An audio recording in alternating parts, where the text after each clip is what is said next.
আজকে থেকে 2 দিন আগে মাইলস্টোন কলেজে যে হৃদয় বিদারক ঘটনা ঘটেছে, আমরা নিষ্পাপ ছোট ছোট সন্তানদেরকে হারিয়েছি, ভাই বোনদেরকে হারিয়েছি।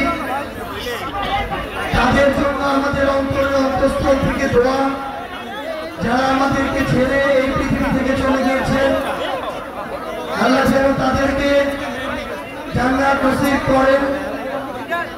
যারা এখন হাসপাতালে ওই দগ্ধ শরীর নিয়ে ব্যথায় কাতরাচ্ছেন, আল্লাহ যেন তাদেরকে দ্রুত সুস্থ করে দেন।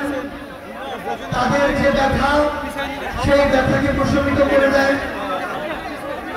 যখন আমাদের নবী সাল্লাল্লাহু আলাইহি সাল্লামকে আগুনে নিক্ষেপ করা হয়েছিল, আল্লাহ সেই আগুনকে শীতল করে দিয়েছিলেন আমাদের নবী সাল্লাল্লাহু আলাইহি সাল্লামের জন্য। একইভাবে নিষ্পাপ শিশুদেরকে যেন আল্লাহ তাদের ব্যথা প্রশমিত করে দেন। সংগ্রামী সহযোদ্ধারা, আমরা বাংলাদেশে তদন্ত কমিটির খেলা দেখতে চাই না।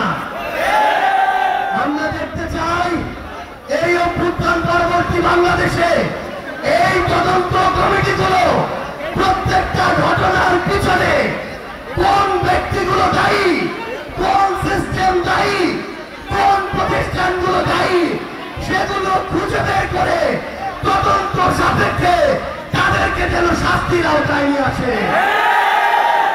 আমরা এই বাংলাদেশে এমন ধ্বংসের পরে আর কোন চুরির খেলা দেখতে চাই না।